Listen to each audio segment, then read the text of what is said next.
Hello and welcome to this jumping Pilates session. We're not going to be doing lots of jumping today, we're just going to be focusing on exercises that are going to help you with your jumping position and jumping technique in the saddle.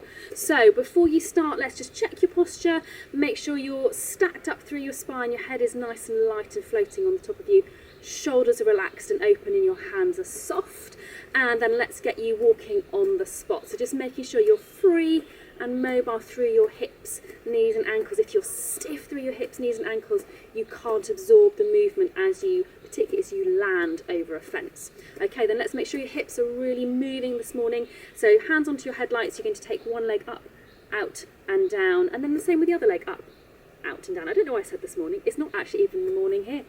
It just feels the sun is out and we haven't had the sun for so long, it just feels like it's morning. And you're probably doing this in the evening. But anyway, as you're doing this hip opener exercise, try to keep the rest of your body still. So what you're trying to avoid is cheating and moving through the rest of your body. This is a hip exercise. Let's do the same thing in reverse, out to the side and forwards. Some reason this version, so going to the side and forwards, often seems harder to do than the other version. I don't know why. Bearing in mind this is how you climb the gates, climb the stile and get on a horse. We should all be experts at it, but it seems to be way harder. Okay, then I'd like you to have your arms across your chest and you're going to go forwards into a little lunge dip.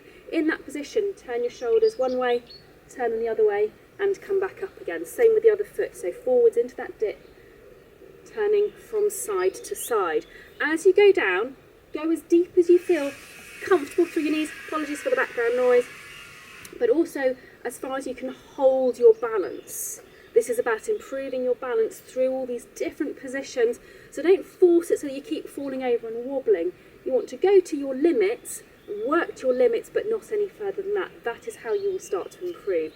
If you're finding this easy, you can of course speed it up. Jumping tends to happen quite quickly, so if you go too fast and you wobble over, so you want to challenge yourself if you can, if you're finding it easy, by just making the movements a little bit quicker.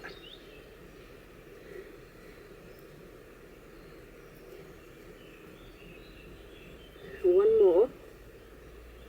Okay, super. Come back up. Both feet underneath you. We're going to move on to your foot series. Again, we'll start off this quite slow, but if you want to make it a bit faster, then absolutely go for it. So you're going to go onto your toes, bend your knees, drop your heels, and straighten. Onto your toes, bend your knees, drop your heels, straighten. Onto your toes, bend your knees, drop your heels, straighten. Onto your toes, bend your knees, drop your heels, straighten. One more. Onto your toes, bend your knees, drop your heels, straighten. Let's do it in the reverse just to make your brain work a little bit faster. Bend your knees, lift your heels, straighten your knees and down. Bend, lift, straighten, down. Bend, lift, straighten, down.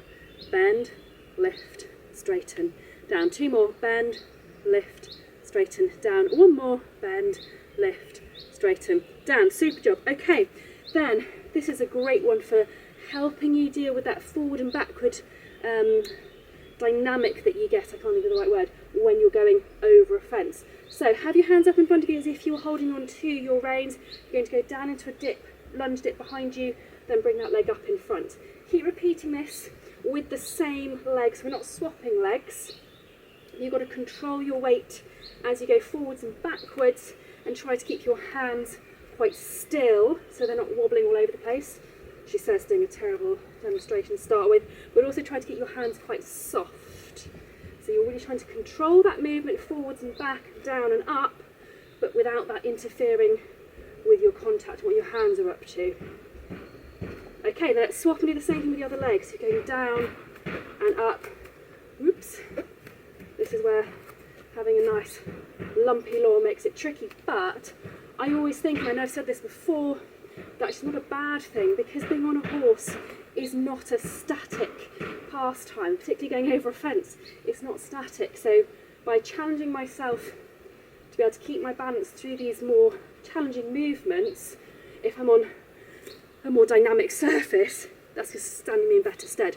Okay, right, I'd like you to have one foot in front of the other, hands up in front, and you're going to practice leaning back. So as you go, you want to almost be aiming for a straight line, knee, pelvis and shoulder as you go, so you're not just arching backwards, but as you're practicing going over a drop fence, So you're really trying to lean your body weight back, controlling through your thighs as you go on your rear leg. And again with your hands, keep them level and keep them soft.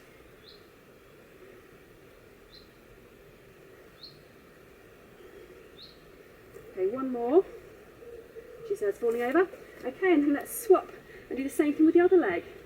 So again, you're trying to get that straight line, knee, hip, shoulder. It's quite tricky, and I'm feeling definitely weaker on my left leg today. That may well be a bit of tiredness on my part. I had quite an intense flat work session yesterday and then taught 2 hours of Pilates yesterday evening, so I'm coming in today perhaps a little bit tired. Last one. Definitely feel that on that left leg I didn't get that same range. Okay, let's have you, and again you will find this probably easier on a firm surface than I'm going to find it on here, but we'll see how we go. Onto your toes, and you're going to do some squats on your toes. Then I'd like you to add in leaning forwards as if you're going over a fence. So the side view is like this. Now you can make the movement as big or as small as you would like. You can also speed it up. So if you are somebody like me who finds it really hard doing a grid, going through a combination fence, finds it hard to come up, sit up in between, bring your weight back, then you can add in that speed. Or you can just practice going through a slightly smoother, more controlled version, keeping it a bit steadier.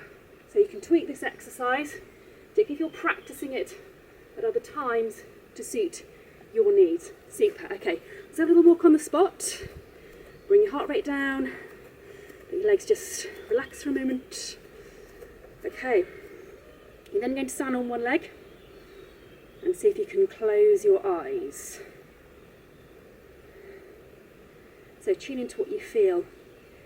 Feel is always important when you're riding, but perhaps even more so when you're jumping, because you're looking at where you're going. You don't want to be looking down at what you're doing, you want to be looking where you're going. Open your eyes, swap over onto the other leg, get your balance, and again close your eyes. So yes, we need to look where we're going all the time when we're riding, but if you're just hacking along a track or going down the long side in an arena, if need be you can quickly look down, quick glance down. You haven't got time when you're jumping. You've got to be looking all the time where the next fence is. Are you going to meet it where you wanted to meet it? It's happening too fast. You've got to be feeling everything through your body. Okay, both feet onto the floor. And let's have one foot in front, one behind. As you go forwards over your front knee, keep your back heel down and your back knee straight. And then ease back up. And again, forwards, back heel down, back knee straight. And up. We're going to do one more this way. Okay, and then we're going to swap. Put the other foot in front, exactly the same thing. As you go forwards over that front knee, back heel down, back knee straight. And ease back up. You'll also notice I'm trying to keep my shoulders over my pelvis. I'm not allowing myself to lean forwards. It's partly a control thing. Think again about when you're in the saddle. Yes, as you go over a fence, your shoulders are going forwards, but otherwise you want to keep your weight very centred and not always bringing your shoulders forwards over the horse's shoulders. Okay, so we're going to stop there. Those are exercises that are really good for your stamina when it comes to your balance and your control, but they're also exercises that you can do as standalone exercises if you find that any of those are particularly tricky for you, particularly if it's on one side of you that's particularly tricky, and that could correlate with, say, if you always have a run out to the same side or your horse tends to dirty stop and swing to the same side, you might be able to improve that a little bit by improving your strength down that side of your body. So we'll stop there. Thank you so much for watching. If you haven't already subscribed, please do so. Otherwise, I will look forward to seeing you next time.